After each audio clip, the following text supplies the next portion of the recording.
नमस्ते दोस्तों, मैं डॉक्टर धीरज वत्ते, हिंदी विभाग प्रमुख, संजीवनी महाविद्यालय चापोली। आज के इस ऑनलाइन ताशिका में आप सभी का हार्दिक स्वागत है। बीए प्रथम वर्ष ऐच्छिक हिंदी पाठ्यक्रम के अंतर्गत नाटक तथा एकांकी इस चौथे प्रश्न पत्र में हम अभंगाता इस नाटक को देख रहे हैं।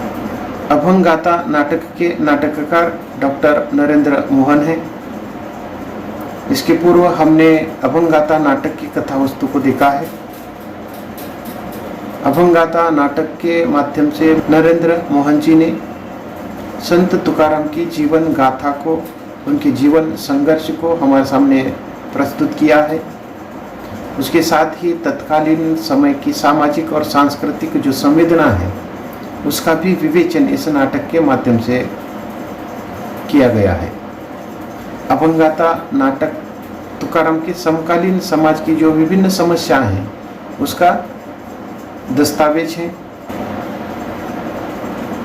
तो आज के इस ताशिका में अभंगाता नाटक के माध्यम से सामाजिक, सांस्कृतिक और पारिवारिक की जो समस्याएं हैं जो तुकाराम के जीवन के साथ जुड़ी हुई है उसकी हम चर्चा करते हैं। तुकाराम का समस्त जीवन तत्कालीन सामाजिक समस्याओं का दस्तावेज रहा है।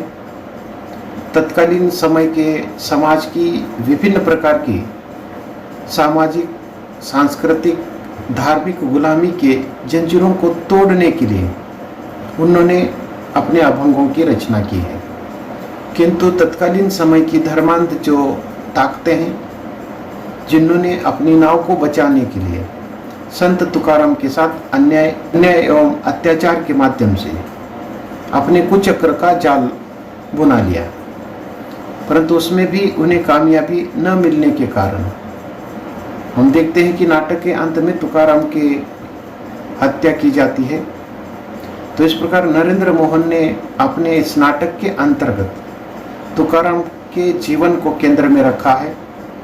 तुकाराम की जो लड़ाई है वो सामाजिक और सांस्कृतिक समस्याओं के खिलाफ रही है, जिसके कारण नाटक में तत्कालीन विभिन्न प्रकार की सामाजिक, सांस्कृतिक और पारिवारिक समस्याओं की अभिव्यक्ति हुई है। तो हम महत्वपूर्ण जो सामाजिक, सांस्कृतिक संवेदना से संबंधित या तत्कालीन समाज व्यवस्था से संबंधित जो महत्वपूर्ण जो बातें हैं उसको हम देखते हैं जो तुकाराम के जीवन के साथ जुड़ी हुई है। तो उसमें अलग अलग मुद्दों के माध्यम से हम इस पर विचार करते हैं। वर्ण व्यवस्था की समस्या एवं उसकी दाहकता। तो हम देखते हैं कि अभंग गाथा में वर्ण व्यवस्था की समस्या एवं उसकी जो दाहकता है उससे नाटककार ने परिचित करने का प्रयास किया है। तुकाराम कबीर के समान ही इस व्यवस्था के खिलाफ विद्रोह करते हैं। तुकाराम ने अपने तत्कालीन समाज में अपने अभंगों के माध्यम से लोगों के मन को उसको प्रबोधित करने का, परिवर्तित करने का महत्वपूर्ण कार्य किया है। इतना नहीं तो तत्कालीन जो व्यवस्था है उस व्यवस्था के खिलाफ अपने अभंगों के द्वारा प्रबोधन किया है। नाटक में हम देखते हैं कि सिंह ब्राह्मण और डिंग ब्राह्मण तुकाराम के संवादों से ये जो व्यवस्था है उस व्यवस्था की जो परतें हैं हमारे सामने खुल जाती है। नाटक में सिंह ब्राह्मण कहता है कि अरे शूद्र यही क्या, तो डिंग ब्राह्मण कहता है अरे नीच कुछ नहीं आवे तो वही बोल। तुकाराम कहते हैं कि कोई है जो मुझे बुलाए वर्ण की वर्ग की कौन भया पावन। तो इस प्रकार इसकी जो वर्ण व्यवस्था है उसके संदर्भ में इन ब्राह्मणों के और तुकाराम के बीच जो संवाद हो रहे हैं उसके माध्यम से ये जो पोल है वो खुलती है। तुकाराम द्वारा लोगों में जागृत की जाने वाली जो चेतना है उस चेतना से परंपरावादी जो लोग हैं वह खिंच उठते हैं, जिसके अंतर्गत मंबाजी उसका नायक है। वह तुकाराम से कहता है, मंबाजी तुकाराम से कहता है कि कान खोलकर सुन, ब्राह्मण भगवान विष्णु के मुख से पैदा हुए हैं, क्षुद्र पैरों से। तब तुकाराम कहते हैं कि ब्राह्मण हो या शूद्र, मनुष्य जात एक है। तो इस प्रकार का जो विचार है वो तुकाराम का रहा है। तो इस प्रकार वर्ण व्यवस्था उस समय की एक महत्वपूर्ण और गंभीर ऐसी समस्या थी, और उसकी जो दाहकता है उसको शांत करने का प्रयास तुकाराम ने अपने अभंगों के माध्यम से किया है।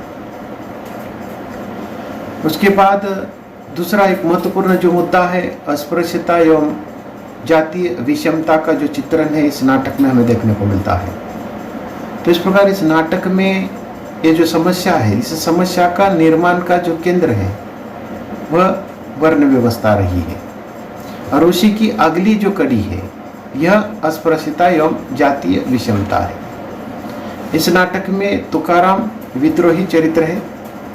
उनके अभंग लोक चेतना के एक अंग बन गए हैं। अभंग ही उनके शस्त्र हैं। उसके आधार पर ही दलितों के साथ जात पात और जो दास्ता के विरुद्ध डटकर वह खड़े हो जाते हैं। तो ये मुंबा जी कहते हैं कि क्षुद्र के बच्चे बताता हूं तुझे। आगे मुंबा जी कहते हैं, तूने मुझे छुआ, मेरा धर्म भ्रष्ट किया, मैं तुझे छोड़ूंगा नहीं। तब तुकाराम कहते हैं कि पीटेगा, ओह मुझे छुड़ाएगा तो मेरी देह में धर्म की वापसी कैसे होगी। तो इस प्रकार जैसे कि जो तुकाराम है, तो इस प्रकार के अस्पृश्यता और जातीय विषमता का विरोध करते हुए वह अपने विचारों के माध्यम से, अपने अभंगों के माध्यम से उसका डटकर विरोध करते हैं। तो इस प्रकार उच्च वर्णीय माने जाने वाले जो लोग हैं, निम्न वर्ग पर धर्म के नाम पर किस प्रकार अन्याय अत्याचार करते हैं और उसका तुकाराम द्वारा किस प्रकार विरोध किया जाता है। तो इस प्रकार एक मानवीयता से भरा हुआ जो चरित्र तुकाराम है, यह सबके बराबरी के लिए वह किस प्रकार संघर्ष करते हैं उसको दिखाने का प्रयास नाटककार ने किया है। उसके बाद एक महत्वपूर्ण जो तीसरा मुद्दा है, धार्मिक पाखंड और मिथ्याडंबर का विरोध है। तुकाराम जीवन भर इस समस्या का विरोध करते रहे, बल्कि यह कहे कि इसी धार्मिक पाखंड का वह शिकार भी हो गए। तुकाराम इस नाटक में 3 स्तरों पर संघर्ष करते हैं। ये जो 3 स्तर हैं, वह पहला जो स्तर है वह सत्ताधारियों के विरोध में संघर्ष करते हैं। दूसरा जो संघर्ष है उनका उच्च वर्णीय व्यवस्था के विरोध में है, और तीसरा जो संघर्ष है वह अपने ही परिवार के साथ है। तो इस प्रकार तुकाराम ने इन पाखंडियों का वह जो विरोध किया है वह अद्वितीय रहा है। हम संवादों के माध्यम से देखते हैं कि तुकाराम मंबाजी को कहते हैं कि तेरे जैसे पीठ पुजारी महतों से ये कहीं अच्छे हैं, मैं इनके साथ खड़ा हूँ, जात पात वर्ण बंधन और दास्ता के विरुद्ध। तो इस प्रकार ये जो कीर्तन मंडली है, ये वारकरी जो मंडली है, उनके साथ मैं इसलिए खड़ा हूँ क्योंकि तेरे जैसे ये पेट पुजारी नहीं है, ये जात पात वर्ण बंधन मानते नहीं है, तो इसलिए मैं उनके साथ खड़ा हूँ। तब मुंबाजी कहते हैं चुप, गृहस्थी के मजे लूटता है। और तब तुकाराम कहते हैं कि पाखंडी गृहस्थ तो संसार है, मांझ कर चमकता है। तब मुंबाजी कहता है पाखंडी, कौन पाखंडी? तूने मुझे पाखंडी कहा, देखता हूँ कौन तुझे और तेरे साथियों को बचाता है। तो इस प्रकार ये जो धार्मिक पाखंड और मिथ्याडंबरों का जो विरोध है, उसका डटकर जो सामना है वह तुकाराम ने अपने विचार वाणियों के माध्यम से किया है। उसका और एक जो मुद्दा है जो इस नाटक में चित्रित रहा है, सामंती शोषण से पीड़ित जो व्यवस्था है उसका भी चित्रण इस नाटक के अंतर्गत देखने को मिलता है। हम देखते हैं कि नाटक में किसान वर्ग पर किस प्रकार अन्याय अत्याचार और उनका शोषण हो रहा है, उसका यथार्थ जो चित्रण है नाटककार ने इस नाटक के अंतर्गत किया है। यह बात तुकाराम और जिजाई के संवादों के माध्यम से स्पष्ट होती है कि सामंती जो लोग हैं वो किस प्रकार किसानों का या जन सामान्य का शोषण करते हैं और इस व्यवस्था से ये जो जन सामान्य है, किसान है, वो किस प्रकार पीड़ित है। जिसाई कहती है कि 2 मरियल से किसान गणपत और माधव आए थे, कह रहे थे तुम्हारी राह देखेंगे।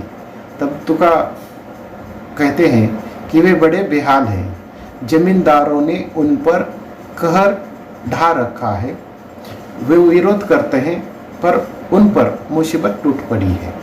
इस प्रकार ये जो जमींदारी व्यवस्था है, जो सामंती जो व्यवस्था है, उससे ये पीड़ित किसान जो तुकाराम को मिलने के लिए आए हैं, इन संवादों के माध्यम से स्पष्ट होता है और उन किसानों पर किस प्रकार की मुसीबत टूट पड़ी है। तो इस प्रकार जो व्यवस्था है, ये जो सामंती व्यवस्था है, केवल उनके शोषण तक ही रुकती नहीं है, बल्कि वह उन किसानों की हत्या तक कर देते हैं। तो इस नाटक में हम देखते हैं कि माधव और गणपत जैसे कई सारे किसान हैं जो मजदूर, जिनकी नित्य हत्याएं होती है। तो इस प्रकार इस नाटक में सामंती व्यवस्था के भयावह रूप को भी चित्रित करने का प्रयास हुआ है। उसके बाद सांप्रदायिकता और जातिवाद का भी जो चित्रण है इस नाटक में हमें देखने को मिलता है। आज का आधुनिक समाज भी इस समस्या से बुरी तरह से ग्रस्त है। तुकाराम के समय में भी यह जो समस्या है अस्तित्व में थी। उसका भयंकर जो रूप है इस नाटक के माध्यम से हमें देखने को मिलता है।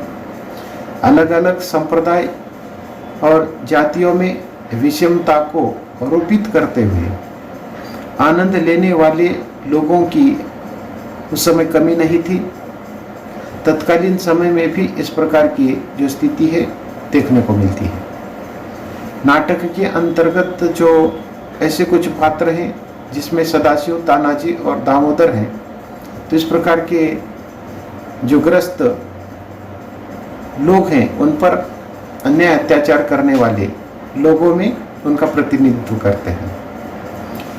नाटक में एक आदमी दामोदर के संवादों के माध्यम से ये जो सांप्रदायिकता और जातिवाद है उसका दर्शन होता है। एक आदमी कहता है कि सदाशिव, हमने जो कहा कर दिखाया। ये लोग अकड़े अकड़े घूमते थे, बाहों में बाहें डाले, तोड़कर रख दी सालों की बाहें, अब लिपटे एक दूसरे से डाले गल वहियाँ। तब दामोदर कहता है तानाजी को, तानाजी इस बारी तूने जात का मामला यूं गरमाया। तो इस प्रकार तुकाराम यथा समय सांप्रदायिकता और जातिवाद के जो विषवल्ली को मिटाने के लिए निरंतर प्रयास करते रहे। वह अपने घर पर फतेखा की सेवा शुश्रूषा तक करते हैं। तो इस दृष्टि से उनमें धर्म, जात, पंथ की अपेक्षा मानवता किस प्रकार श्रेष्ठ है उसका दर्शन होता है। पारिवारिक कलह और विसंगतियों का चित्रण भी इस नाटक के अंतर्गत हमें देखने को मिलता है। तुकाराम को अपने जीवन में 3 स्तरों पर लड़ना पड़ता है, उसमें एक परिवार भी है। उनका पारिवारिक जीवन विभिन्न विसंगतियों से भरा हुआ था। हम जानते हैं कि 1 और 2 पत्नियां और भाई के निराश होने से तुकाराम किस प्रकार परेशान हो जाते हैं। 2 पत्नियों के बीच हमेशा वाद विवाद होते रहता है। जिजाई रुक्माई का हमेशा द्वेष करती है। जिजाई को लगता है कि तुकाराम रुक्मा को ही चाहते हैं। जिजाई के संवादों से ये जो बात है स्पष्ट हो जाती है। जिजाई कहती है कि खूब बहाओ लेताल, बजाओ करताल और हम खाने पीने को मोहताज बजाए डपली। नाटक में तुकाराम का एक वाक्य उनके पारिवारिक कलह को व्यक्त करता हुआ दिखाई देता है। तुकाराम कहते हैं, जिजाई को तुकाराम कहते हैं कि तुम्हें रुक्मा को सताकर क्या मिलता है। उसके बाद उनके परिवार का एक महत्वपूर्ण जो सदस्य उनका भाई है जिसका नाम कान्हा जी है, कान्हा जी स्वार्थ के कारण तुकाराम से उल्टी सीधी बातें करता है। जिजाई जब कान्हा जी से काम धंधा ना करने तथा घर देर से आने का कारण पूछती है, तब वो कहता है, कान्हा जी कहता है, अभंग भाऊ गाता है, कोड़े मुझे पड़ते हैं। जिजाई कहती है, क्या बकता है, तेरे अंदर कहीं मंबाजी तो नहीं घुस गया? तब कान्हा जी कहता है, मैं घर छोड़ दूंगा। जिजाई कहती है, ओहो बाट बकरा क्यों कहते हो, सीधे कहो अलग होना चाहते हैं। यही नहीं तो घर पर आकर अपने पीठ पर जो कोड़े के निशान दिखाता है, उससे उसका झूठ फतेह खां पकड़ लेता है। लाल हरी रेखाएं वह अपनी पीठ पर खींचकर घर आया है। घर से बाहर निकलते समय जो कथन कान्हा जी व्यक्त करता है, उससे उसका जो झुकाव है अपने भाई की ओर नहीं, बल्कि पाटिल और मंबाजी जो तुकाराम के विरोधक है उनकी ओर दिखाई देता है। तो इस नाटक के अंतर्गत हम देखते हैं कि इन विभिन्न समस्याओं को रेखांकित करने का जो प्रयास है नाटककार ने किया है, जिसके माध्यम से तत्कालीन समय की सामाजिक सांस्कृतिक जो समाज व्यवस्था है वह इस नाटक में चित्रित हुई है। या यह भी कह सकते हैं कि इन्हीं समस्याओं की मुक्ति की प्रेरणा से ही तुकाराम ने अपने अभंगों का संसार बनाया है। इसीलिए तो वह जगत गुरु तुकाराम कहलाए गए। तो इस प्रकार संत तुकाराम के जीवन गाथा के साथ, उनके जीवन संघर्ष के साथ साथ वर्ण व्यवस्था की अस्पृश्यता, जातीयता, धार्मिक पाखंड, मिथ्याडंबर, सामंती द्वारा शोषित पीड़ित जनता, सांप्रदायिकता, जातिवाद या पारिवारिक जो कलह है, तो इस प्रकार की विभिन्न सामाजिक सांप्रदायिक जो समस्या है उससे मुक्ति पाने के लिए तुकाराम ने अपने अभंगों की रचना की है। तो इस प्रकार हम यहाँ रुकते हैं। धन्यवाद।